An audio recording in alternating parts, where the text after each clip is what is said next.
Hello friends, ಎಲ್ಲರಿಗೂ ನಮಸ್ಕಾರ. ಇಂದು ದಿನಾಂಕ 7/12/2025 ಕಂಡಕ್ಟ್ ಮಾಡಲಾದಂಥ TET teacher eligibility test for the paper 1 ಈ ಪೂರ್ವಾಹ್ನದಲ್ಲಿ ನಡೆದಂಥ ಈ ಒಂದು ಪರೀಕ್ಷೆ ಒಂದು ಅಥವಾ ಪತ್ರಿಕೆ ಒಂದರ ಈ ಒಂದು ಪ್ರಶ್ನೆ ಪತ್ರಿಕೆಯ ಸಂಭಾವ್ಯ ಕೀ ಉತ್ತರಗಳನ್ನು ಈ ಒಂದು ಸಂಚಿಕೆಯಲ್ಲಿ ತಿಳಿದುಕೊಳ್ಳೋಣ. ಸೊ ಇಲ್ಲಿ ಹೇಳುವ ಎಲ್ಲ ಕೀ ಉತ್ತರಗಳು ಸಂಭಾವ್ಯ ಇರ್ತವೆ, ಫೈನಲ್ ಅಥವಾ ಅಂತಿಮವಾಗಿರುವುದಿಲ್ಲ. ಓಕೆ, ಇವು ಮೋಸ್ಟ್ ಎಕ್ಸ್ಪೆಕ್ಟೆಡ್ ಅಷ್ಟೇ. Let's go to first part, that is 1 ಭಾಷೆ 1 ಕನ್ನಡ. ಇಲ್ಲಿ ಒಂದು ಗದ್ಯ ಭಾಗವನ್ನು ಕೊಟ್ಟಿದ್ದಾರೆ.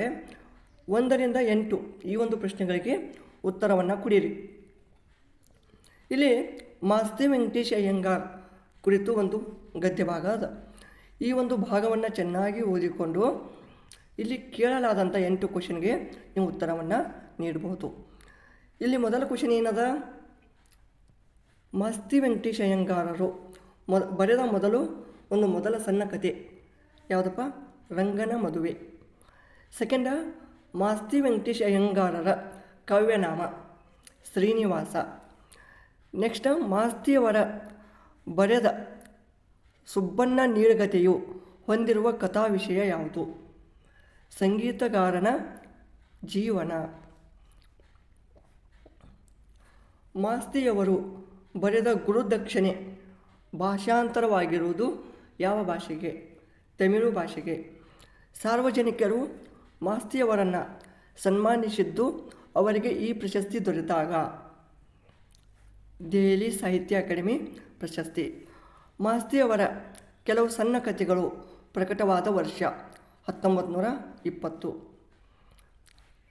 ನೆಕ್ಸ್ಟು, ಮಾಸ್ತಿಯವರಿಗೆ ಈ ಹೇಳಿಕೆ ಅನ್ವಯವಾಗುವುದಿಲ್ಲ. ಯಾವುದು? ಚುಟುಕು ಬ್ರಹ್ಮ. ಓಕೆ, ಅವರಿಗೆ ಇಲ್ಲಿ ಕನ್ನಡದ ಒಂದು ಕಥಾಬ್ರಹ್ಮ, ಸಣ್ಣ ಕಥೆಗಳ ಪಿತಾಮಹ, ಕಥೆಗಾರರ ಅಣ್ಣ ಅಂತ ಈ ಒಂದು ಗದ್ಯ ಭಾಗದಲ್ಲಿ ಉಲ್ಲೇಖಿಸಲಾಗಿದೆ. ನೆಕ್ಸ್ಟ್, ಅತ್ಯುತ್ತಮ ಈ ಒಂದು ಪದದಲ್ಲಿರುವ ಸಂಧಿ ಯಾವುದು? ಅತಿ ಪ್ಲಸ್ ಉತ್ತಮ. ನೋಡಿ, ಅತಿ ಪ್ಲಸ್ ಉತ್ತಮ, ಅತ್ಯುತ್ತಮ. ಹೌದಾ?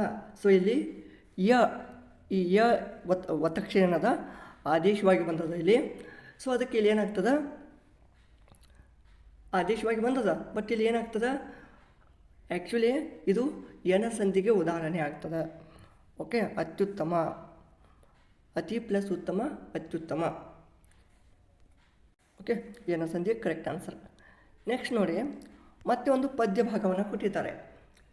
ಈ ಒಂದು 9ರಿಂದ 15 ಈ ಒಂದು ಪ್ರಶ್ನೆಗಳಿಗೆ ಉತ್ತರಿಸಿ ಅಂತ ಹೇಳಿದ್ದಾರೆ. ಇಲ್ಲಿ ಸ್ವಲ್ಪ ಪದ್ಯ ಭಾಗವನ್ನು ಒಮ್ಮೆ ಓದಿಕೊಂಡು ಇದನ್ನು ಬರಿಬೋದು. ನೆನಪಿನ ಬೆಳೆಯನ್ನು ತೂಗಿರುವುದು ಮಳೆ, ಕವಿ ಹೇಳುವಂತೆ ಮರುಕಳಿಸಿರುವುದು ಅನಂತ, ಮತ್ತೆ ಬರಬಾರದೆ ಹಿಗ್ಗೆರೆದ ಹಳಗಾಲ, ಮಳೆಯು ಮರೆಯಗೊಡದಿರುವುದು ಬಂದ ಸಂಬಂಧಗಳನ್ನು, ಮಳೆಯು ಜೀವಾಳವನ್ನು ಕಲಕಿದೆ. ಓಕೆ, ನೆಕ್ಸ್ಟ್, ಸುಖ ದುಃಖ ಎನ್ನುವುದು ಜೋಡು ನುಡಿ. ಇದು ಸುಖ ದುಃಖ ಏನು? ಈಗ ಸುಖ ದುಃಖ ಅಂದ್ರೆ ಏನು? ಇದು ಸುಖ ಒಂದು ದುಃಖ ಬೇರೆ ಬೇರೆ, ಅದಕ್ಕೆ ನಾವು ಏನಂತೀವಿ? ಜೋಡು ನುಡಿ. ನೆಕ್ಸ್ಟ್, ಪಯಣ ಪದದ ತತ್ಸಮ ರೂಪ ಪಯಣ, ಪ್ರಯಾಣ. ಓಕೆ, ನೆಕ್ಸ್ಟ್ ನೋಡಿ, ಅನುನಾಸಿಕವಲ್ಲದ ಅಕ್ಷರ. ಅನುನಾಸಿಕ ಅಂದರೆ ಯಾವಪ್ಪ? ಇದ್ಯಾವುದು? ನ್ಯ, ನ್ಯ, ನ, ನ, ಮ, ಇವು ಅನುನಾಸಿಕ. ಹೌದಾ? ಅನುನಾಸಿಕವಲ್ಲದ ಅಕ್ಷರ ಅಂತ ಅಂತೀವಿ ನಾವು. ಇಲ್ಲಿ ಆ್ಯಕ್ಚುಲಿ ಅನುನಾಸಿಕ ಅಕ್ಷರಗಳು ಇವು 5 ಆಗ್ತಾವೆ. ಬಟ್ ಇಲ್ಲೇನು ನ ಇದೆ, ಇದಾಗೋದು, ಇವು ಅನುನಾಸಿಕ, ಇದು ಅನುನಾಸಿಕ. ಬಟ್ ಇಲ್ಲಿ ಅನುನಾಸಿಕವಲ್ಲದ ಅಂದರೆ ಇಲ್ಲಿ ತನೂ ಆಗುತ್ತೆ, ಜನೂ ಆಗುತ್ತೆ, ಎರಡೂ ಕೊಟ್ಟಿದ್ದಾರೆ. ಓಕೆ, ಸೊ ಇಲ್ಲಿ ಅದಕ್ಕೆ 1 or 4 ಆಗುತ್ತಾ. ಓಕೆ, 1 or 4 ಈ ಎರಡು ಆಪ್ಷನ್ಗಳಲ್ಲಿ 1 or 4 ಯಾರಾದರೂ ಒಂದು ಆಪ್ಷನ್ ಹಾಕಿದರೆ ನೀವು ಇಲ್ಲಿ ಕರೆಕ್ಟಾಗಿ ಮಾರ್ಕ್ಸನ್ನು ಪಡಿಬೋದು. ಓಕೆನಾ. ನೆಕ್ಸ್ಟು ಕನ್ನಡ ವರ್ಣಮಾಲೆಯಲ್ಲಿರುವ ಒಟ್ಟು ವ್ಯಂಜನಗಳ ಸಂಖ್ಯೆ. ಒಟ್ಟು ವ್ಯಂಜನಗಳು 34. ನೆಕ್ಸ್ಟ್ ಮೇಲ್ವಾತು, ಈ ಒಂದು ಪದದಲ್ಲಿರುವ ಸಂಧಿ ಮೇಲ್ವಾತು, ಮೇಲಿನ ಪ್ಲಸ್ ಮಾತು ಮೇಲ್ವಾತು, ಇದು ಆದೇಶ ಸಂಧಿ ಆಗುತ್ತೆ. ನೆಕ್ಸ್ಟ್ ವೃದ್ಧಿ ಸಂಧಿಗೆ ಉದಾಹರಣೆ, ವೃದ್ಧಿ ಸಂಧಿಗೆ ಉದಾಹರಣೆ ಅಷ್ಟೈಶ್ವರ್ಯ, ಅಷ್ಟ ಪ್ಲಸ್ ಐಶ್ವರ್ಯ, ಅಷ್ಟ ಪ್ಲಸ್ ಐಶ್ವರ್ಯ. ನೋಡಿ, ವೃದ್ಧಿ ಸಂಧಿಗೆ ಜಸ್ಟ್ ಇಷ್ಟೇ, ಐ ಮತ್ತು ಅವು ಬರ್ತಾ ಇದ್ದರೆ, ಐ ನೋಡಿ ಐ ಮತ್ತು ಅವು ಬರ್ತಾ ಇದ್ದರೆ ಅದು ವೃದ್ಧಿ ಸಂಧಿಗೆ ಉದಾಹರಣೆ ಆಗುತ್ತೆ. ಓಕೆ. ನೆಕ್ಸ್ಟ್ ಶಬರಿಯು ಧ್ಯಾನದಲ್ಲಿ ತೊಡಗಿ ರಾಮನ ದರ್ಶನಕ್ಕೆ ಕಾದಿದ್ದಳು. ವಾಕ್ಯದಲ್ಲಿ ಷಷ್ಠಿ ವಿಭಕ್ತಿ ಪ್ರತ್ಯಯ ಹೊಂದಿರುವ ಪದ ಯಾವುದು? ಅದು ರಾಮನ. ಷಷ್ಠಿ ವಿಭಕ್ತಿ ಅಂದ್ರೇನು? ವಿಭಕ್ತಿ ಪ್ರತ್ಯಯ ಅ, ಷಷ್ಠಿ ಅ, ರಾಮನ, ರಾಮನ ಅ. ನೆಕ್ಸ್ಟ್ ಭಾಷೆಯಲ್ಲಿ ಧ್ವನಿಯನ್ನು ಮಾಪನ ಮಾಡುವ ಘಟಕ ಧ್ವನಿಮ, ಅದಕ್ಕೆ ನಾವು ಇಂಗ್ಲೀಷಲ್ಲಿ ಏನಂತೀವಿ? ಫೋನಿಮ್, ಫೋನೆಮ್. ಓಕೆ. ನೆಕ್ಸ್ಟ್ ಮಾತೃಭಾಷಾ ಕಲಿಕೆಯು ಸೃಜನಾತ್ಮಕವಾಗಿ ಪ್ರತಿಭೆಯನ್ನು ವಿಕಾಸಗೊಳಿಸುತ್ತದೆ. ನೆಕ್ಸ್ಟ್ ಉಚ್ಚಾರಣೆಯ ದೋಷಕ್ಕೆ ಕಾರಣವಲ್ಲ. ಇಲ್ಲಿ ಕರೆಕ್ಟ್ ಆನ್ಸರ್ ಏನಾಗುತ್ತೆ? ನಿರಂತರವಾಗಿ ವಾಕ್ಯವನ್ನು ಉಚ್ಚರಿಸುವ ಅಭ್ಯಾಸ, ಆಪ್ಷನ್ ನಂಬರ್ 4. ನೆಕ್ಸ್ಟ್ ಭಾಷಾ ಪ್ರಯೋಗಾಲಯದಲ್ಲಿ ಪ್ರಧಾನ ನಿಯಂತ್ರಕ ಮತ್ತು ಮೇಲ್ವಿಚಾರಕ ಭಾಷಾ ಶಿಕ್ಷಕ. ಬೋಧನೋಪಕರಣಗಳಲ್ಲಿ ಶ್ರಾವ್ಯ ಉಪಕರಣ ರೇಡಿಯೋ, ಧ್ವನಿ ಸುರುಳಿ. ಉಪನ್ಯಾಸ ವಿಧಾನದ ಉದ್ದೇಶಗಳಿಗೆ ಸಂಬಂಧಿಸಿದಂತೆ ಸೂಕ್ತವಲ್ಲದ ಹೇಳಿಕೆ, ಸಂಕ್ಷಿಪ್ತ ಮಾಹಿತಿಯನ್ನು ಮಾತ್ರ ನೀಡುವುದು. ಲಿಖಿತ ಪರೀಕ್ಷೆಯ ನ್ಯೂನತೆಯಾಗಿದೆ, ನಕಲು ಮಾಡುವ ಸಾಧ್ಯತೆ ಇದೆ. ವಸ್ತುನಿಷ್ಠ ಪರೀಕ್ಷೆಗಳ ವಿಧವಲ್ಲ, ಇದು ವಿವರಿಸುವ ಬರೆಯುವ ಪರೀಕ್ಷೆ. ಅಂದರೆ ವಿವರಿಸುವ ಅಂದರೆ ಏನಾದ ಆಗ್ತದೆ ಇಲ್ಲಿ? ವಿಶ್ಲೇಷಣಾತ್ಮಕ ಅಥವಾ ಪ್ರಬಂಧ ಮಾದರಿ ಪರೀಕ್ಷೆ ಅಂತ ನಾವು ಹೇಳ್ಬೋದು. ವಸ್ತುನಿಷ್ಠ ಅಂದ್ರೇನು? MCQ, multiple choice question. Next ಪ್ರತಿಭಾವಂತ ವಿದ್ಯಾರ್ಥಿಯ ಗುಣಲಕ್ಷಣವಲ್ಲ, ಇದು ಸ್ಮರಣ ಶಕ್ತಿ ಕಡಿಮೆ ಇರುತ್ತದೆ, ಅಲ್ಲಿ ಹೆಚ್ಚಿಗೆ ಇರುತ್ತದೆ, ಅದಕ್ಕೆ ಇದು ಗುಣಲಕ್ಷಣವಲ್ಲ. ನೆಕ್ಸ್ಟ್ CCE, ಇದರ ವಿಸ್ತೃತ ರೂಪ. ಇದರ ವಿಸ್ತೃತ ರೂಪ ಏನಪ್ಪ? ನಿರಂತರ ಸಮಗ್ರ ಮೌಲ್ಯಮಾಪನ. ಬಟ್ ನಾವು ಇದು ನಮಗೆ ಇಂಗ್ಲೀಷಲ್ಲಿ ಗೊತ್ತಿರಬೇಕು. CCE ಅಂದರೆ ಕಂಟಿನ್ಯೂವಸ್ ಕಾಂಪ್ರೆಹೆನ್ಸಿವ್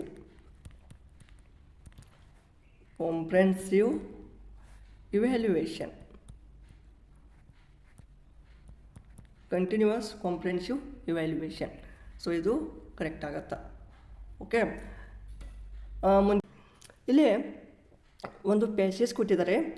ಈ ಒಂದು ಪ್ಯಾಸೇಜನ್ನು ಓದ್ಕೊಂಡು ನೀವು ಇಲ್ಲಿ 31ರಿಂದ 38ರವರೆಗಿನ ಕ್ವಶನ್ಗಳಿಗೆ ಆನ್ಸರನ್ನು ಮಾಡಬೇಕು.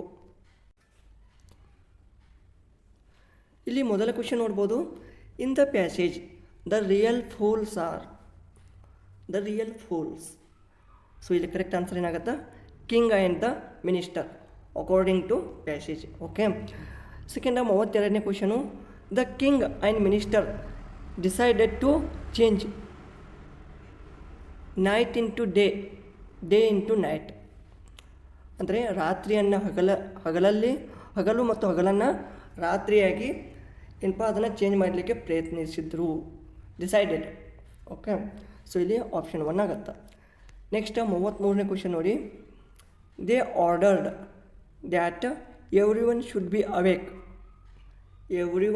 Awake at night.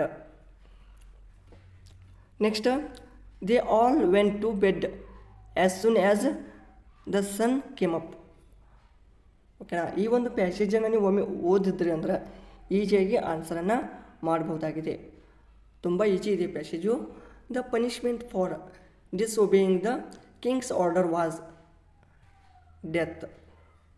Okay, next synonyms ಕೇಳಿದ್ದಾರೆ. The correct group of words synonyms with the beautiful. ಈ ಬ್ಯೂಟಿಫುಲ್ಗೆ ಸಂಬಂಧಪಟ್ಟಂಥ ಒಂದು ಸಿನೋನಿಮ್ ಅಂದ್ರೇನು, ಸಮಾನಾರ್ಥಕ ಪದಗಳು. ಪ್ರೆಟ್ಟಿ, ಹ್ಯಾಂಡ್ಸಮ್, ಅಟ್ರಾಕ್ಟಿವ್, ಲವ್ಲಿ, ಇದು ಕರೆಕ್ಟ್ ಆಗುತ್ತೆ. ನೆಕ್ಸ್ಟ್ 37ನೇ question. The two strangers, guru and his disciple, were amazed to see everyone was asleep in the day and started their business at night. ಅರ್ಥ ಆಯ್ತಾ? ಎಲ್ಲರೂ ಹಗಲಲ್ಲಿ ಮನ್ಕೋಬೇಕು ಮತ್ತು ಅವರ ಒಂದು ಕೆಲಸ ಕಾರ್ಯವನ್ನು ರಾತ್ರಿಯಲ್ಲಿ ಮಾಡಬೇಕು ಅಂತ ಇಲ್ಲಿ ಆನ್ಸರ್ ಆಗುತ್ತೆ. The word in the passage which means, ನೋಡಿ ಇಲ್ಲೊಂದು ವರ್ಡ್ ಕೊಟ್ಟಿದ್ದಾರೆ. ಅಂದರೆ ಒಂದು ಪ್ಯಾಸೇಜಲ್ಲಿ ಒಂದು ಸೆಂಟೆನ್ಸ್ ಕೊಟ್ಟಿದ್ದಾರೆ ನೋಡಿ. Feeling of very great surprise. Feeling of very great surprise ಅಂದರೆ ಏನಾಗುತ್ತೆ ಅಂದರೆ ಒಂದೇ ಒಂದು ಶಬ್ದದಲ್ಲಿ ಹೇಳಬೇಕಂದ್ರೆ the feeling of great surprise. ಇಲ್ಲಿ ಕರೆಕ್ಟ್ ಆನ್ಸರ್ ಏನಾಗುತ್ತೆ, ಅಸ್ಟೋನಿಶ್ಮೆಂಟ್. ಅಸ್ಟೋನಿಶ್ಮೆಂಟ್ ಆಗುತ್ತೆ, ಅಮೇಜ್ಮೆಂಟ್ ಆಗುತ್ತೆ, ಅಮೇಜ್ಮೆಂಟ್ ಆಗುತ್ತೆ. ನೆಕ್ಸ್ಟ್ ಅಸ್ಟೌಂಡ್ಮೆಂಟ್ ಆಗುತ್ತೆ,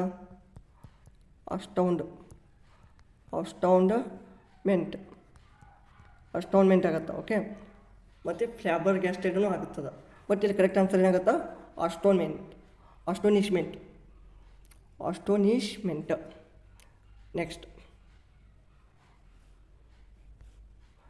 ನೆಕ್ಸ್ಟ್ ನೋಡಿ, ಮತ್ತೊಂದು ಪ್ಯಾಸೇಜ್ ಕೊಟ್ಟಿದ್ದಾರೆ. 39ರಿಂದ 45ನೇ ಕ್ವಶನ್ಗಳನ್ನ ಏನಪ್ಪ ಆನ್ಸರ್ ಮಾಡಬೇಕು ನಾವು ಇಲ್ಲಿ. 39ನೇ ಕ್ವಶನ್ ನೋಡಿ. The place where paper boats used to float one by one was down the running stream. Next 40th question. The reason for writing the name and name of the village in big black letters was. That is option 1 ಆಗುತ್ತೆ. Someone in strange land will find I know who the child was. ಇದು ಆಗುತ್ತೆ. Next 41ನೇ question ನೋಡಿ. ಇಲ್ಲಿ correct answer ಹೇಳ್ತೀನಿ ನಾನು just ನಿಮಗೆ. ಇಲ್ಲಿ correct answer ಏನಾಗುತ್ತೆ, ಆಪ್ಷನ್ ನಂಬರ್ 3 ಆಗುತ್ತೆ. AB ಮತ್ತು CD ಆಗುತ್ತೆ. AB ಮತ್ತು CD ಅಂದರೆ ಇಲ್ಲಿ the rhyme scheme of this poem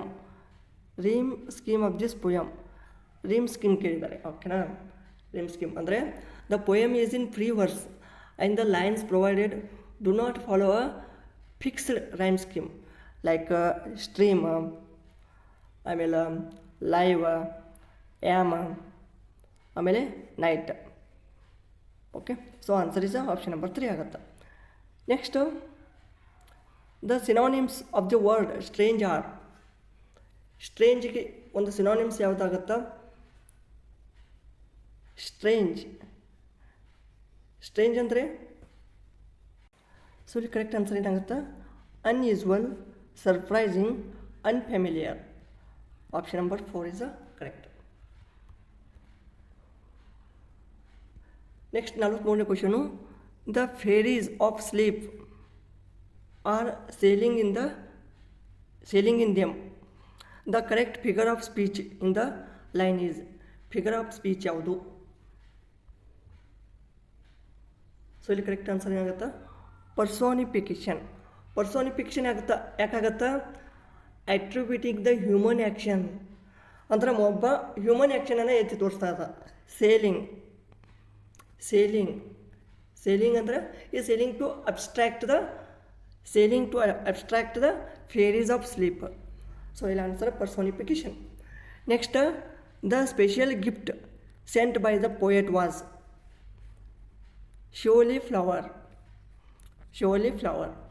next the child dreams that fairies of sleep. Option 3 ಆಗುತ್ತೆ. ನೆಕ್ಸ್ಟ್ ಕೆಲವೊಂದಿಷ್ಟು ಕ್ವೆಶ್ಚನ್ ಅದಾವೆ. ಮತ್ತು when did India become free the above sentence should end with. ನೋಡಿ ಈಗ ಮೇಲೆ ಏನು ಕೊಟ್ಟಿದ್ದಾರೆ, when did India become free. ಮುಂದೆ ಏನು ಬೇಕು, ಏನು ಕಾಮ ಬೇಕು, ಫುಲ್ ಸ್ಟಾಪ್ ಬೇಕು, ಕ್ವಶನ್ ಮಾರ್ಕ್ ಬೇಕು. ಸೊ ಇಲ್ಲಿ ಇದು ಏನಾಗುತ್ತಾ, ಇಲ್ಲಿ ಕ್ವಶನ್ ಮಾರ್ಕ್ ಬೇಕು. ಇದನ್ನು ಡೈರೆಕ್ಟಾಗಿ ಕ್ವಶನ್ ಕೇಳಿದ್ದಾರೆ, ವೆನ್ ಡಿಡ್ WH ಬಂದಿದೆಯಲ್ಲ, ಸೊ ಅದಕ್ಕೆ ಕ್ವಶನ್ ಮಾರ್ಕ್ ಬೇಕು. Option 3 is a correct. The word wheel collocates with. The word wheel collocates with car. ಯಾಕೆ ವೀಲ್ ಅಂದರೆ ಏನು, ಗಾಲಿ. Wheel is a common component of a car or bus. ಅರ್ಥ ಆಯ್ತಾ? Car is the correct. Collocates ಅಂದರೆ ಏನು ಹೇಳಿ ನೋಡೋಣ. ಸೊ ಇದು ಜೋಡಣೆ ಆಗ್ತದೆ, ಜೋಡಣೆ. ಕೊಲೊಕೇಟ್ ಅಂದರೆ ಜೋಡಿಸುವುದು. Next, they are good players. ಇಲ್ಲಿ ಕರೆಕ್ಟ್ ಒಂದು ಕ್ವಶನ್ ಟ್ಯಾಗನ್ನು ನಾವು ಕೊಡಬೇಕು. They are good players. So ಇಲ್ಲಿ ಕರೆಕ್ಟ್ ಆನ್ಸರ್ ಏನಾಗುತ್ತೆ, ಅರಂಟ್ ದೇ. ಆರ್ ಇದೆಯಲ್ಲ, ಆರ್ಗೆ negative, aren't they. Next, the new knife. The new knife was sharp, underline ಮಾಡಿದ್ದಾರೆ. But the old one was. The new knife, ಹೊಸ ಒಂದು ಕತ್ರಿ ಏನದ, ಅದು ಶಾರ್ಪ್ ಅದ, ಫುಲ್ ಶಾರ್ಪ್ ಅದ. But old one was blunt. ಅಂದರೆ ಇಲ್ಲಿ ವರ್ಡ್ ಇದು ಶಾರ್ಪ್ ಅನ್ನೋದು ಇದಕ್ಕೆ ಏನು ಇಂಡಿಕೇಟ್ ಮಾಡ್ತದ, opposite. Sharp, blunt. Okay, sharp is opposite word for a blunt. Next, the correct suffix to be added to the word kind to make it a noun is. ನೋಡಿ, ಈ kind ಅನ್ನೋ ಒಂದು ಶಬ್ದಕ್ಕೆ suffix ಯಾವುದನ್ನು ಕೊಡ್ಬೋದು ನಾವು. Suffix ಅಂದರೆ ಏನು, ಈಗ ಕೈಂಡ್ ಇದೆ, ಸಫಿಕ್ಸ್ ಅಂದರೆ ಇಲ್ಲಿ ಮುಂದೆ ಕೊಡೋದು, ಪ್ರಿಫಿಕ್ಸ್ ಅಂದರೆ ಮೊದಲು ಕೊಡಬೇಕು. ಸೊ ಇಲ್ಲಿ ಸಫಿಕ್ಸ್ ಕೇಳಿದ್ದಾರೆ.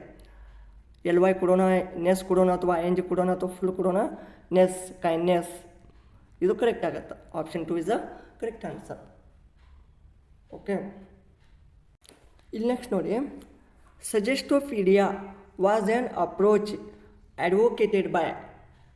So it is an advocated by an Bulgarian psychiatrist and educator, Dr. Georgi Lojanov. ಇದು ಕರೆಕ್ಟ್ ಆಗುತ್ತಾ, doctor Georgi Lozanov. Next question, the first stage of preparation of unit test is. ಇಲ್ಲಿ first stage of preparation of unit test ಏನಾಗ್ತದ, main ನಾವು understanding the unit's purpose. So ಇಲ್ಲಿ option 4 correct ಆಗುತ್ತದೆ. Next, the disadvantage of bilingual method is. ಇದೊಂದು bilingual method ಅಂದ್ರೇನು, bilingual ಅಂದ್ರೇನು, double ಆಗ್ತದೆ. Okay, both languages. ಅದರ ಒಂದು ಡಿಸ್ಅಡ್ವಾಂಟೇಜ್ ಏನು, ಡಿಸ್ಅಡ್ವಾಂಟೇಜ್ ಏನಾಗ್ತದೆ, ಮೇನ್ ಡಿಸ್ಅಡ್ವಾಂಟೇಜ್ ಇದ್ರದ್ದು ಟೀಚರ್ ಡಿಪೆಂಡೆನ್ಸಿ ಆಗ್ತದೆ. ಅಂದ್ರೆ requiring the high fluency in both languages. Okay, next, potential confusion for students ಆಗ್ತದೆ. ಆಮೇಲೆ ನೆಗ್ಲೆಕ್ಟ್ ಆಫ್ ಇಮರ್ಸಿವ್ ಪ್ರಾಕ್ಟೀಸ್ ಆಗ್ತದೆ. ನೆಕ್ಸ್ಟ್, ಮತ್ತು ನೇಟಿವ್ ಟಂಗ್ ಮೇಲೆ ಡಿಫ್ರೆನ್ಸ್ ಇದು ಆಗ್ತದೆ. ನೇಟಿವ್ ಟಂಗ್ ಮೇಲೆ ಫೋಸ್ಟರಿಂಗ್ ಅಂದರೆ reliance on the native tongue and risk degenerating into less effective grammar translation method. ಅರ್ಥ ಆಯ್ತಾ, degenerating into less effective grammar translation method. So ಇಲ್ಲಿ correct answer ಏನಾಗ್ತದೆ, it may degenerate in to pure ಅಥವಾ poor translation method. Option 4 is a correct ಆಗ್ತದೆ.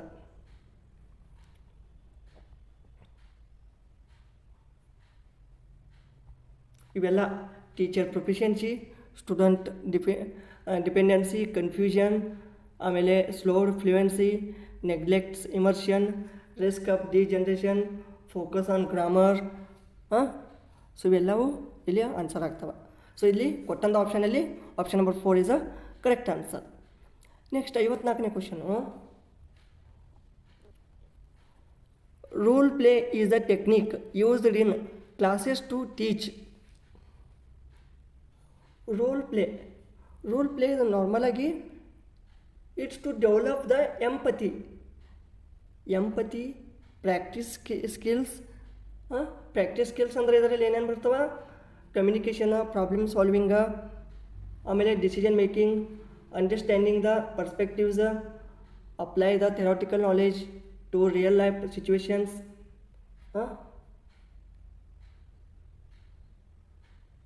ಹೌದಾ? So but ಇಲ್ಲಿ ಕೊಟ್ಟಂಥ ಆಪ್ಷನಲ್ಲಿ ಯಾವುದಾಗ್ಬೋದು ಆನ್ಸರು?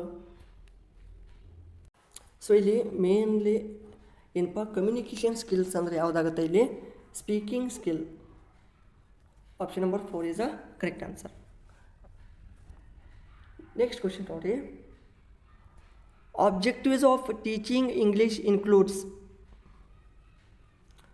ಒಂದು ಇಂಗ್ಲೀಷನ್ನು ಟೀಚಿಂಗ್ ಮಾಡಲಿಕ್ಕೆ ಇದರದೊಂದು ಆಬ್ಜೆಕ್ಟಿವ್ ಏನು? ಮೇನ್ ಏನಾಗ್ತದೆ ಇಲ್ಲಿ? Language skills. ಸೊ ಇಲ್ಲಿ correct answer option number 2, knowledge, comprehension, expression, appreciation. Next question, learners good at graphic organizing, photography, map drawing and using mind maps have. So ಇಲ್ಲಿ ಏನಾಗ್ತದೆ? Correct answer is learners who are proficient in graphic organizing, photography, map drawing ಮತ್ತು mind ಮ್ಯಾಪಿಂಗ್ನಲ್ಲಿ ಇವರು ಹೆಚ್ಚಾಗಿ visual learning ಸ್ಟೈಲಲ್ಲಿ ಏನಪ್ಪ, they have a good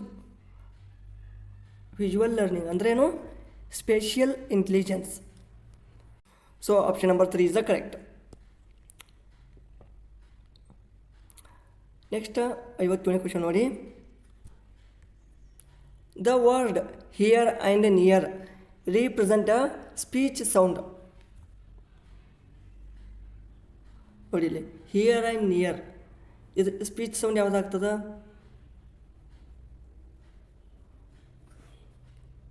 so ಇಲ್ಲಿ correct answer ಏನಾಗುತ್ತೆ?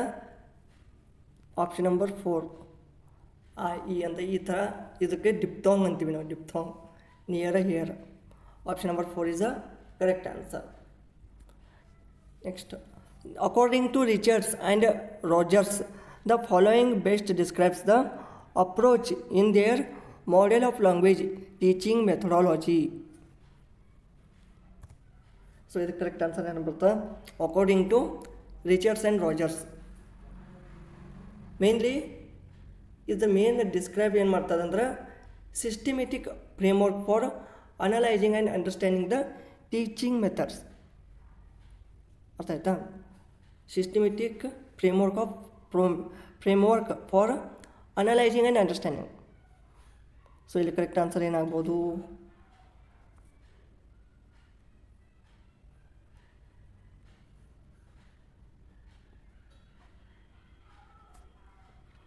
ಸೊ ಇದು option number 3. Next question number 59, the teaching method emphasizes physical movement in response to commands in the target language is.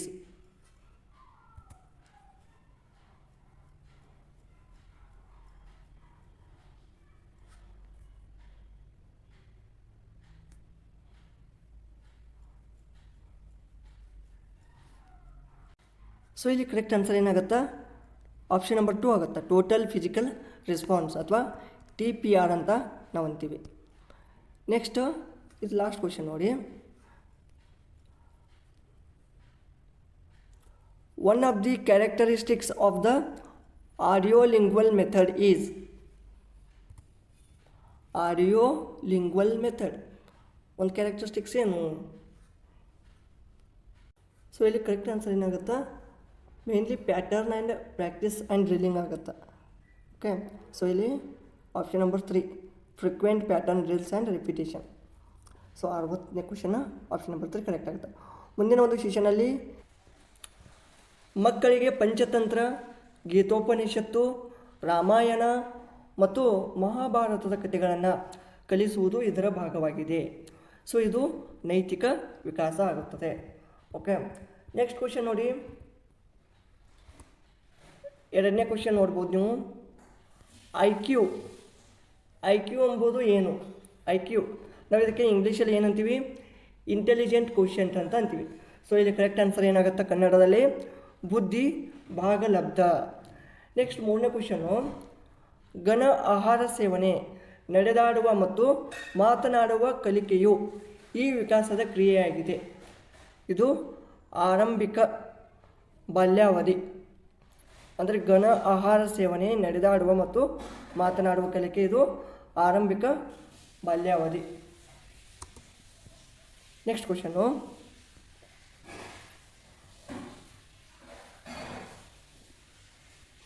ಪರಿಕಲ್ಪನೆಯ ರಚನೆಯು ಇದರ ಅಂಶವಾಗಿದೆ. ಪರಿಕಲ್ಪನೆಯ ರಚನೆಯು ಬೌದ್ಧಿಕ ವಿಕಾಸ ಇದರ ಒಂದು ಅಂಶ ಆಗಿದೆ. ಓಕೆ, ನೆಕ್ಸ್ಟ್ 65ನೇ ಕ್ವಶನು, ವ್ಯಕ್ತಿತ್ವದ ಮನೋವಿಶ್ಲೇಷಣೆ ಸಿದ್ಧಾಂತವನ್ನು ಅಭಿವೃದ್ಧಿಪಡಿಸಿದವರು. ಸೊ ಇಲ್ಲಿ ಕರೆಕ್ಟ್ ಆನ್ಸರ್ ಸಿಗ್ಮಂಡ್ ಫ್ರಾಯ್ಡ್ ಆಗುತ್ತದ. Sigmund Freud. ನೆಕ್ಸ್ಟು, ಈ ಹಂತದಲ್ಲಿ ವ್ಯಕ್ತಿಗಳು ಹಗಲುಗನಸನ್ನು ಕಾಣುತ್ತಾರೆ. ಅದು ತಾರುಣ್ಯಾವಸ್ಥೆ. ನೆಕ್ಸ್ಟ್ 67ನೇ ಕ್ವಶನ್ ನೋಡಿ. ಮಾನವರ ಲೈಂಗಿಕ ವಿಕಾಸವು ಇಲ್ಲಿ ಉತ್ತುಂಗದಲ್ಲಿರುತ್ತದೆ. ಅದು ತಾರುಣ್ಯಾವಸ್ಥೆ. ನೆಕ್ಸ್ಟ್ 68ನೇ ಕ್ವಶನ್ ನೋಡ್ಬೋದು. ಉತ್ತಮ ಪಾಠ ಯೋಜನೆಯ ಪ್ರಮುಖ ಗುಣಲಕ್ಷಣ ಇದಾಗಿದೆ. ವಿದ್ಯಾರ್ಥಿ ಕೇಂದ್ರಿತ. ಒಬ್ಬ ವ್ಯಕ್ತಿ ಕಡಿಮೆ ಮಾತನಾಡುವವನಾಗಿದ್ದರೆ ಅವನನ್ನು ಹೀಗೆ ಕರೆಯುತ್ತೇವೆ, ಅಂತರ್ಮುಖಿ. ನೆಕ್ಸ್ಟ್ 70ನೇ ಕ್ವಶನ್ನು, ಈ ಹಂತದಲ್ಲಿ ಸಮವಯಸ್ಕರ ಗುಂಪು ನಿಜವಾದ ಪ್ರಪಂಚ, ತಾರುಣ್ಯಾವಸ್ಥೆ. ನೆಕ್ಸ್ಟ್ 71, ಉಪಯೋಗಿಸುವ ಮತ್ತು ಉಪಯೋಗಿಸದ ನಿಯಮಗಳು ಈ ಕೆಳಗಿನ ಕಲಿಕೆಯ ನಿಯಮದ ವಿಧಗಳಾಗಿವೆ. ಸೊ ಇಲ್ಲಿ ಅಭ್ಯಾಸ ನಿಯಮ. ನೆಕ್ಸ್ಟು, ಮಾನಸಿಕ ಆರೋಗ್ಯದ ಮೇಲೆ ಪ್ರಭಾವ ಬೀರದ ಅಂಶ, ಅದು ಕುಟುಂಬ.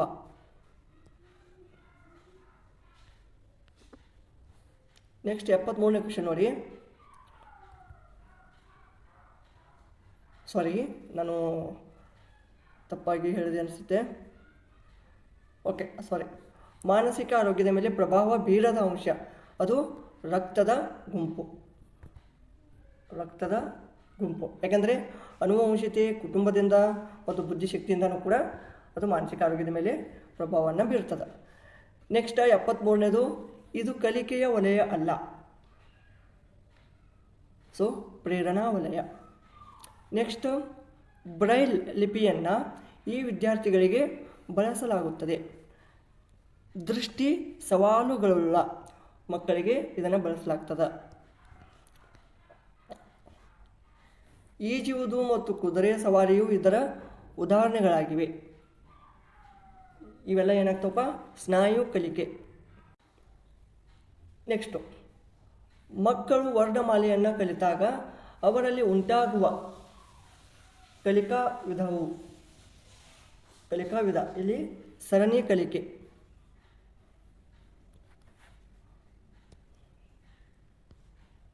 ನೆಕ್ಸ್ಟ್ 77ನೇದು, ವಿದ್ಯಾರ್ಥಿಯು ಪದಗಳಲ್ಲಿನ ಅಕ್ಷರಗಳನ್ನು ಬೆರೆಸಿಕೊಳ್ಳುವುದರಿಂದ ಓದುವಾಗ ಕಷ್ಟವಾಗುತ್ತದೆ. ಇದನ್ನು ಒಳಗೊಂಡಿರುವುದು ಯಾವುದು? ಡಿಸ್ಲೆಕ್ಸಿಯಾ. ನೆಕ್ಸ್ಟ್, ಕಲಿಕೆಯ ಬಗ್ಗೆ ಸರಿಯಲ್ಲದ ಹೇಳಿಕೆ. ಸೊ ಇಲ್ಲಿ ಆನ್ಸರ್, ಇದು ಶೈಕ್ಷಣಿಕ ಅನುಭವದಿಂದ ಮಾತ್ರ ಉಂಟಾಗುತ್ತದೆ, ಇದು ಸರಿಯಲ್ಲ.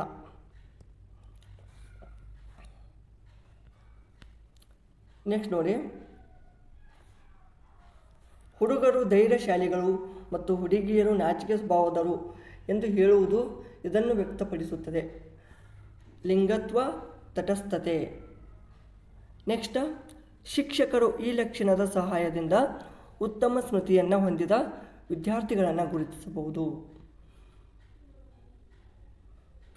ಈ ಒಂದು ಲಕ್ಷಣದ ಸಹಾಯದಿಂದ ಅವರ ಒಂದು ಹಾವಭಾವ, ಭಂಗಿ, ಕ್ಷಿಪ್ರತೆ, ಭಾಷೆ ಈ ಯಾವ ಒಂದು ಲಕ್ಷಣದ ಮೇಲೆ ನಾವು ಇದನ್ನು ಗುರುತಿಸಬಹುದು? ಕ್ಷಿಪ್ರತೆ.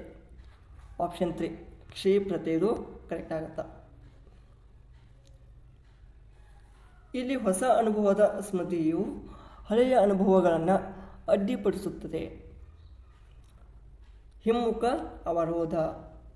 ನೆಕ್ಸ್ಟು ಬ್ಲೂಮ್ರವರ ಪರಿಷ್ಕೃತ ವರ್ಗೀಕರಣದಲ್ಲಿ ಸಂಶ್ಲೇಷಣೆಯನ್ನು ಈ ರೀತಿ ಹೆಸರಿಸಲಾಗಿದೆ. ಸಂಶ್ಲೇಷಣೆಯನ್ನು ಈ ರೀತಿ ಹೆಸರಿಸಲಾಗಿದೆ. ಸೃಷ್ಟಿಸುವಿಕೆ. ದೇಶಿಕ ಅಥವಾ ಅಂತರಗ್ರಹಿಕೆ ಮತ್ತು ಕಲ್ಪನೆಯು ಇದಕ್ಕೆ ಸಂಬಂಧಿಸಿದೆ.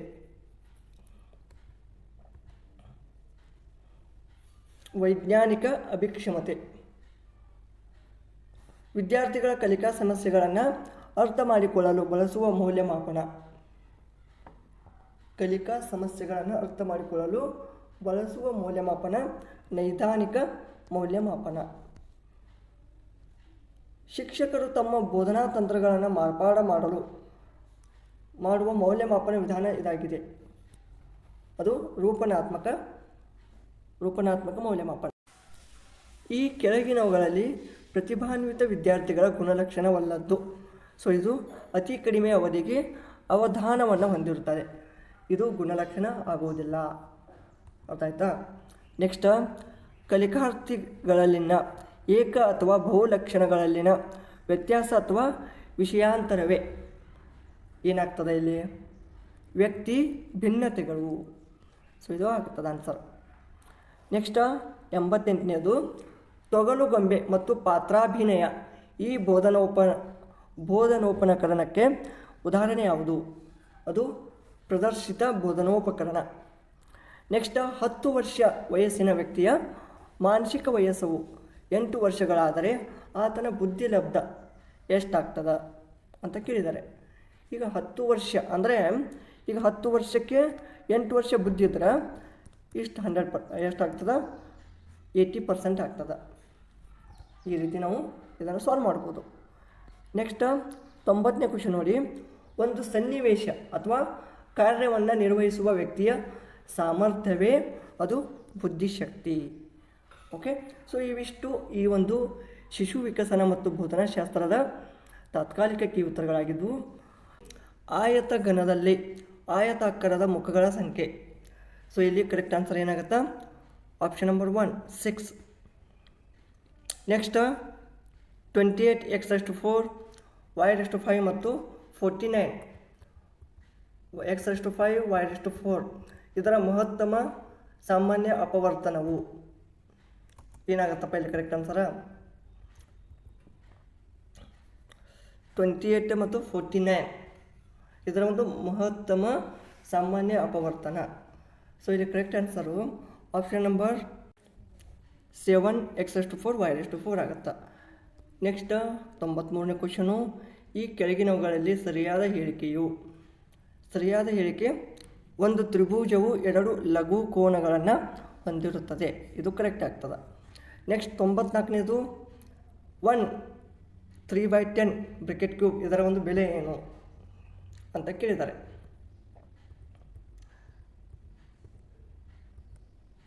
ಸೊ ಇಲ್ಲಿ ಕರೆಕ್ಟ್ ಆನ್ಸರ್ ಏನಾಗುತ್ತಾ? ಆಪ್ಷನ್ ನಂಬರ್ 3 ಆಗುತ್ತೆ. 2/197/1000. ನೆಕ್ಸ್ಟ್ ಕೆಳಗಿನವುಗಳಲ್ಲಿ ಒಂದು ರೇಖಾತ್ಮಕ ಸಮೀಕರಣವು. Option number 2 2x - 3 = 5x + 6. Next 150 ಮತ್ತು ಅದಕ್ಕೆ ಸಮೀಪದ ಪೂರ್ಣ ವರ್ಗ ಸಂಖ್ಯೆಯ ನಡುವಿನ ವ್ಯತ್ಯಾಸವು. ನೋಡಿ, ಪೂರ್ಣ ವರ್ಗ ಸಂಖ್ಯೆಯ ನೋಡಿ 150ಕ್ಕೆ ಸಮೀಪವಾದಂಥ ಪೂರ್ಣ ವರ್ಗ ಯಾವುದು? 144. ಇವುಗಳ ನಡುವಿನ ಡಿಫ್ರೆನ್ಸ್ ಎಷ್ಟು? 6. ಕರೆಕ್ಟ್ ಐತೆ. ಒಂದು ವೃತ್ತಕ್ಕೆ ಒಂದು ಬಾಹ್ಯ ಬಿಂದುವಿನಿಂದ ಎಳೆಯಬಹುದಾದ ಗರಿಷ್ಠ ಸ್ಪರ್ಶಕಗಳ ಸಂಖ್ಯೆ ಎಷ್ಟಾಗ್ತದೆ ಇಲ್ಲಿ? 2. Option number 3 is correct. Next 98ನೇದು. ಈ ಒಂದು ಬಹುಪದೋಕ್ತಿಯ ಡಿಗ್ರಿಯು ಏನಿರುತ್ತಾ? ಡಿಗ್ರಿ ಅಂದರೆ ಏನಪ್ಪ? ಈಗ x2 x3 x5. ಸೊ ಇಲ್ಲಿ y7 ಅದ. 7. So option number 2 is correct. Next 7/19 ಇದರ ಒಂದು ಸಮನಾದ ಭಾಗಲಬ್ಧ ಸಂಖ್ಯೆಯು ಆಪ್ಷನ್ ನಂಬರ್ 3 21/57. ನೆಕ್ಸ್ಟು ಈ ಒಂದು ಇದರ ಬೆಲೆಯು ಏನು? ಎಲ್ಲ ಮೈನಸ್ ಅದಾವ, ಮೈನಸ್ ಏನಾಗ್ತವ, ಪ್ಲಸ್ ಆಗ್ತವ. ಸೊ ಅದಕ್ಕೆ 36 ಆಗುತ್ತಾ. ನೆಕ್ಸ್ಟ್ 2, -5 ಈ ಬಿಂದುವು ಕಾರ್ಟೇಶಿಯನ್ ಸಮತಲದ ಈ ಚತುರ್ಥಕದಲ್ಲಿರುತ್ತದೆ. ಚತುರ್ಥಕ ನೋಡಿ, ಪ್ಲಸ್ ಮೈನಸ್ ಎದರಲ್ಲಿರುತ್ತಪ್ಪ ನೋಡಿ, ಇದು ಪ್ಲಸ್ ಇದು ಮೈನಸ್ ಇದು ಮೈನಸ್ ಅಂದರೆ ನಾಲ್ಕನೇ ಚತುರ್ಥಕ. ನೆಕ್ಸ್ಟು ಈ ಒಂದು ಚಿತ್ರದಲ್ಲಿ ಕಂಡುಬಂದಂತೆ AGH 50 ಡಿಗ್ರಿ ಆದರೆ DHFನ ಅಳತೆ ಎಷ್ಟು ನೋಡಿ.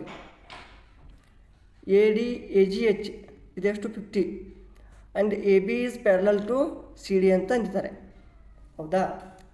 ಸೊ CD ಆದರೆ ಈಗ ನಮಗೇನು ಕೇಳಿದ್ದಾರೆ?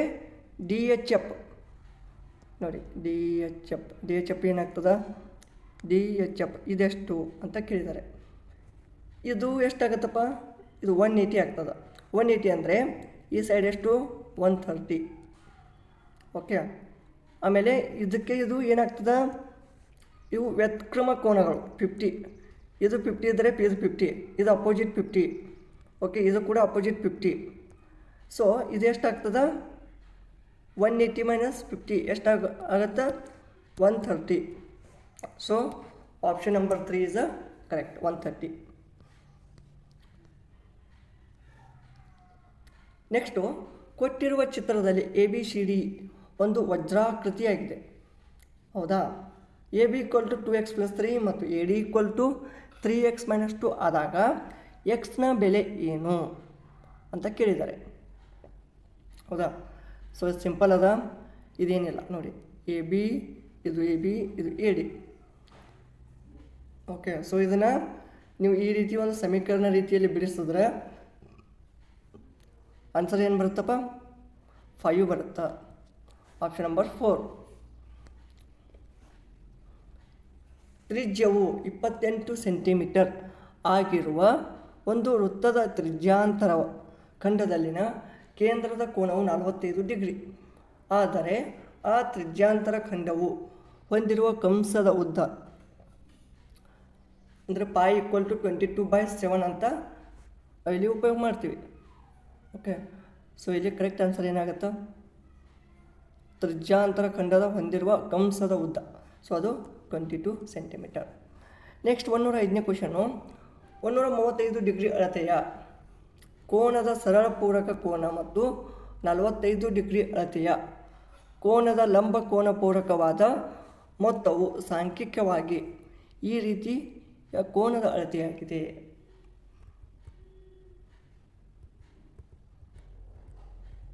ಸೊ ಇದು ಒಂದು ಲಂಬ ಕೋನ. ನೆಕ್ಸ್ಟು ಈ ಚಿತ್ರದಲ್ಲಿ AC = BD ಅಂತ ಕೊಟ್ಟಿದ್ದಾರೆ. ಇದರಲ್ಲಿ AB ಮತ್ತು CDಗಳ ನಡುವಿನ ಸಂಬಂಧವನ್ನು ಸೂಚಿಸುವ ಸರಿಯಾದ ಹೇಳಿಕೆ ಯಾವುದು ನೋಡಿ. ಇದು AC = BD ಅಂತ ಅಂದಿದ್ದಾರೆ. ಓಕೆ. AC = BD ಆದರೆ ಏನಾಗ್ತದೆ? AB = CD ಆಗ್ತದೆ. ಇದು AB = CD ಆಗಿ ಆಗ್ತದೆ. ನೆಕ್ಸ್ಟ್ ಈ 0.54 ಇದರ ಒಂದು P/Q ರೂಪ ಏನಾಗ್ತದೆ? ಮ್ಯಾಲೆ ಈ ರೀತಿ ಬಾರ್ ಕೊಟ್ಟಿದ್ದಾರೆ. ಇದು 0.54 ಅಂದರೆ ಬೇರೆ, ಬಟ್ ಇಲ್ಲಿ ಮೇಲೆ ಈ ರೀತಿ ಬಾರ್ ಕೊಟ್ಟರೆ 6/L1 ಆಗ್ತದೆ. ಅಂದರೆ ಕಂಟಿನ್ಯೂಸ್ ಆಗಿ 54 ಅಂತ ಅರ್ಥ ಆಗತ್ತೆ.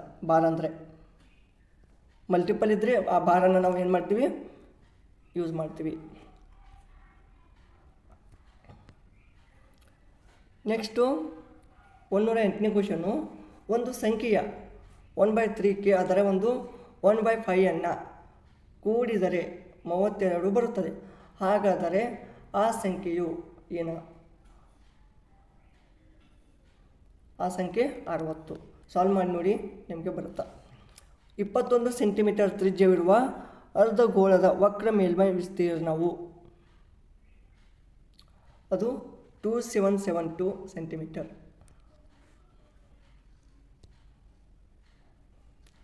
ನೆಕ್ಸ್ಟು 110ನೇದ್ದು ಚಿತ್ರದಲ್ಲಿ ಎ ಬಿ ಡಿ ನೋಡಿ, ಇದು ಎ ಬಿ ಡಿ ಇದು 125, ಎ ಸಿ ಇ ಇದು 130 ಕೊಟ್ಟಿದ್ದಾರೆ. ಹಾಗಾದರೆ ಎ ಎಷ್ಟು, ಏನು ಅಳತೆ ಏನು ಅಂತ ಕೇಳಿದ್ದಾರೆ. ಏನು ಅಳತೆ ಏನು ಬರುತ್ತಪ್ಪ?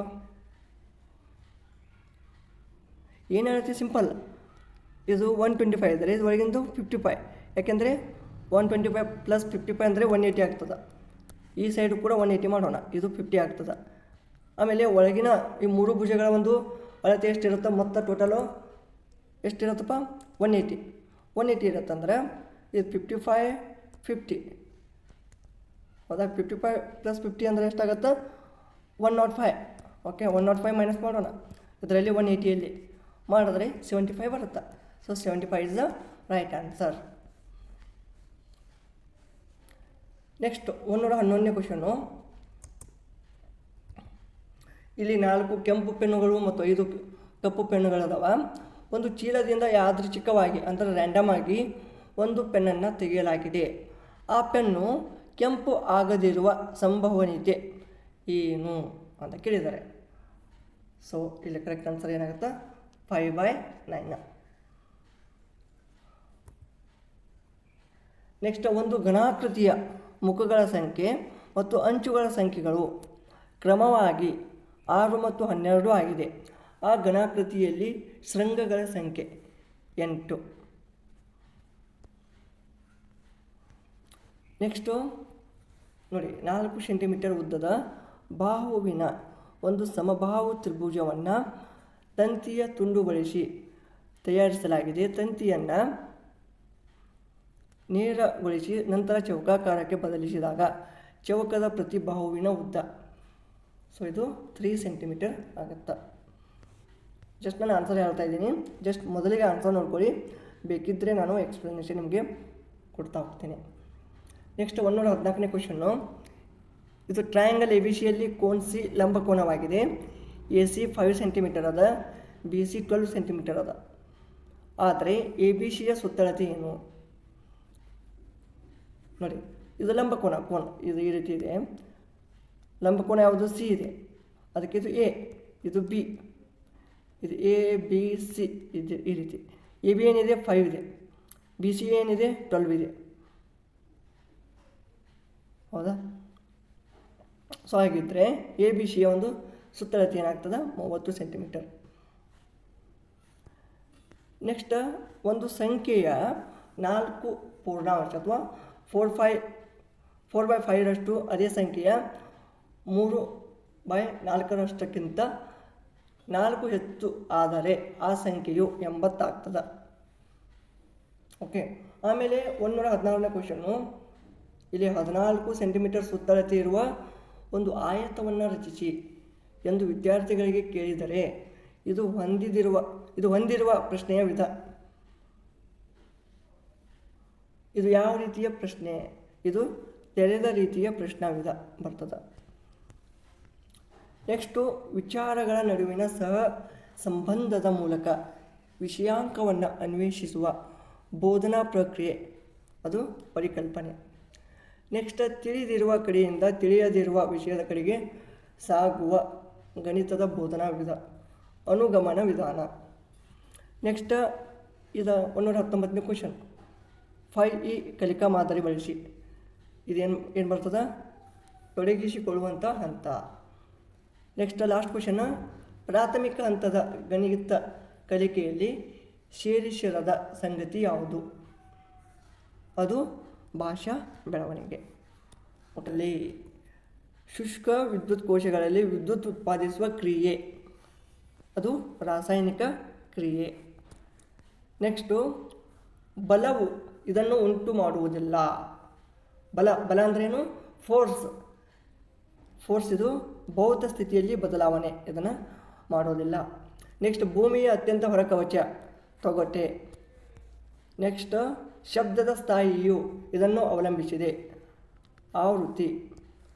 ನೆಕ್ಸ್ಟ್, ಬೆಳಕಿನ ಪ್ರತಿಫಲನಕ್ಕೆ ಸಂಬಂಧಿಸಿದಂತೆ ಸರಿಯಾದ ರೇಖಾಚಿತ್ರ, ಸೊ ಆಪ್ಷನ್ ನಂಬರ್ 2. ನೆಕ್ಸ್ಟು, 6ರಷ್ಟು ಪರಿಮಾಣದ ಭೂಕಂಪವು 4ರಷ್ಟು ಪರಿಮಾಣದ ಭೂಕಂಪನಕ್ಕಿಂತ ಏನಾಗ್ತದೆ ಇದು 6ರಷ್ಟು ಪರಿಮಾಣದ ಭೂಕಂಪವು 4ರಷ್ಟು ಪರಿಮಾಣದ ಭೂಕಂಪನಕ್ಕಿಂತ ಅಂದರೆ ಅದು ಹೆಚ್ಚೇ ಆಗ್ತದೆ, ಹೌದಾ? ಬಟ್ ಅದು ಎಷ್ಟು % ಹೆಚ್ಚು ಅದನ್ನು ನಾವಿಲ್ಲಿ ತಿಳ್ಕೋಬೇಕು. 100ರಷ್ಟು ಹೆಚ್ಚು ವಿನಾಶಕಾರಿ. ಆಣೆಕಟ್ಟುಗಳಲ್ಲಿನ ಸಂಗ್ರಹವಾದ ನೀರು ಇದಕ್ಕೆ ಉದಾಹರಣೆ. ಪ್ರಚಂಡ ಶಕ್ತಿ ಅಥವಾ ಪೊಟೆನ್ಷಿಯಲ್ ಎನರ್ಜಿ. ಒತ್ತಡವು ಇದಕ್ಕೆ ಸಮ.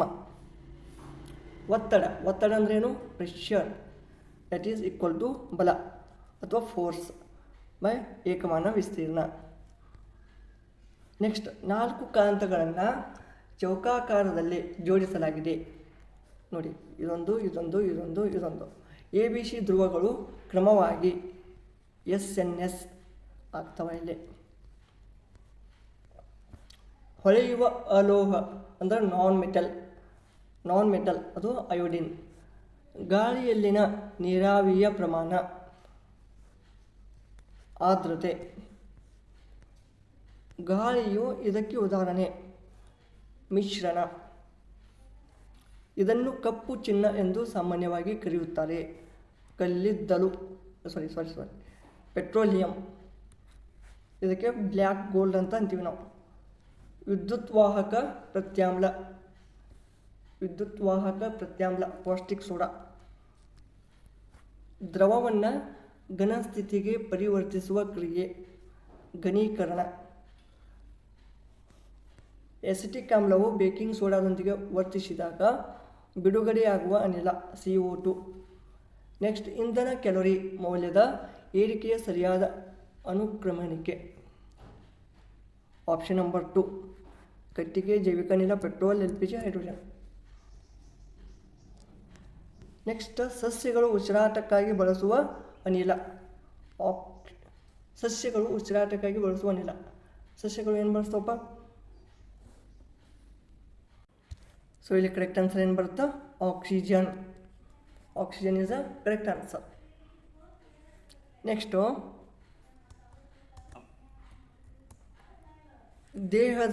ದೇಹ ನಿರ್ಮಾಣಕಾರಕ ಆಹಾರ ಯಾವುದಪ್ಪ? ಬೇಳೆಕಾಳುಗಳು. ಓಕೆ. ನವೀಕರಿಸಬಹುದಾದ ಸಂಪನ್ಮೂಲಕ್ಕೆ ಉದಾಹರಣೆ.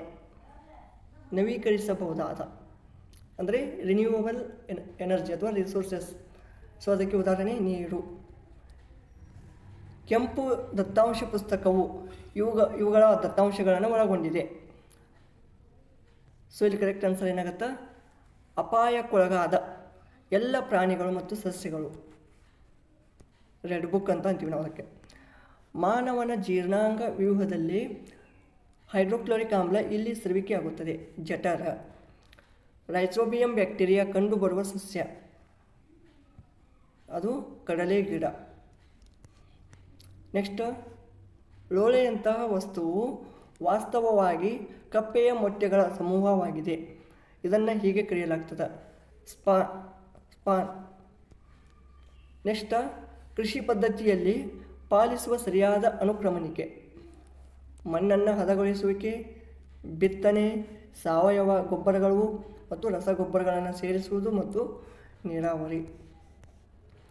ಒಬ್ಬ ಶಿಕ್ಷಕರು ಕೊಳದ ಪರಿಸರ ವ್ಯವಸ್ಥೆಯ ಬಗ್ಗೆ ಅನುಕೂಲಿಸಲು ಯಾವ ಸಂಪನ್ಮೂಲವು ನೇರ ಮತ್ತು ನೈಜ ಅನುಭವವನ್ನು ಪರಿಣಾಮಕಾರಿಯಾಗಿ ಒದಗಿಸುತ್ತದೆ? ಸ್ಥಳೀಯವಾಗಿ ಅನುಕೂಲವಾಗಿರುವ ಕೊಳಕ್ಕೆ ಭೇಟಿ ನೀಡುವುದು. ನೆಕ್ಸ್ಟ್, ಪರಿಸರ ಇದು ಸಂಯೋಜಿತ. ಪರಿಸರ ಅಧ್ಯಯನ ಪಠ್ಯವಸ್ತು ಇದು ವಿಷಯಾಧಾರಿತ ಸ್ವಭಾವ. ನೆಕ್ಸ್ಟ್, ಸಂಪನ್ಮೂಲ ವಿಧ ಮತ್ತು ಉದಾಹರಣೆ ಇವುಗಳನ್ನು ಹೊಂದಿಸಿ ಬರೆಯಿರಿ. ಇದಾಗುತ್ತಾ ಆಪ್ಷನ್ 2 ಆಗುತ್ತಾ. ಸಮುದಾಯ, ಅಂಚೆ ಕಚೇರಿ, ಸಂಸ್ಥೆ, ಸ್ಥಳೀಯ ಕುಂಬಾರ, ಮಾಧ್ಯಮ, ವೃತ್ತಪತ್ರಿಕೆಯ ಬರಹದ ತುಣುಕು, ಪ್ರಕೃತಿ, ಶಾಲಾ ತೋಟ. ನೆಕ್ಸ್ಟ್ ನೋಡಿ, NCF 2005 ಪ್ರಕಾರ ಪರಿಸರ ಅಧ್ಯಯನ ಕಲಿಕೆಗೆ ಸಂಬಂಧಿಸಿದಂತೆ ಪ್ರಮುಖವಾಗಿ ಪರಿಗಣಿಸಿರುವುದು ಅದು ಆಪ್ಷನ್ 3 ಬರುತ್ತೆ. ಸಂಕೀರ್ಣ ಆಲೋಚನಾ ಸಾಮರ್ಥ್ಯದ ಬೆಳವಣಿಗೆ ಮತ್ತು ಅರ್ಥ ಮಾಡಿಕೊಳ್ಳುವುದು. Next last and best question ಹೇಳಿಕೆ 1 ಮತ್ತು 2. ಹೇಳಿಕೆ 1 ಏನಿದೆ, ಪರಿಸರ ಅಧ್ಯಯನ ವಿಷಯದಲ್ಲಿ ಮೌಲ್ಯಗಳು ಕಲಿಕೆಯ ಆಂತರಿಕ ಘಟಕವಾಗಿವೆ. ಹೌದು, ಕರೆಕ್ಟ್ ಅದದು. ಪರಿಸರ ಅಧ್ಯಯನ ವಿಷಯದ ಕಲಿಕೆಯು ಮಗುವಿನ ಜ್ಞಾನಾತ್ಮಕ ವಲಯದ ಮೇಲೆ ಹೆಚ್ಚು ಕೇಂದ್ರೀಕರಿಸುತ್ತವೆ. ಅರ್ಥ ಆಯ್ತಾ? ಅಂದರೆ ಇವು ಎರಡೂ ಸ್ವತಂತ್ರವಾಗಿದ್ದಾವೆ, ಬಟ್ ಒಂದು ಹೇಳಿಕೆ ಮತ್ತೊಂದು ಹೇಳಿಕೆಯನ್ನು ಬೆಂಬಲಿಸುವುದಿಲ್ಲ. ಓಕೆ, ಸೊ ಇವಿಷ್ಟು ಈ ಒಂದು ಪರಿಸರ ಅಧ್ಯಯನದ ಮೇಲಿನ ಕ್ವಶನ್ಗಳಾಗಿದ್ದವು. ಈ ಒಂದು ವಿಡಿಯೋ ಇಷ್ಟವಾದಲ್ಲಿ ಲೈಕ್ ಮಾಡಿ, ಕಮೆಂಟ್ ಮಾಡಿ ಹಾಗೂ ತಪ್ಪದೇ ಸಬ್ಸ್ಕ್ರೈಬ್ ಮಾಡಿಕೊಳ್ಳಿ. ಧನ್ಯವಾದಗಳು.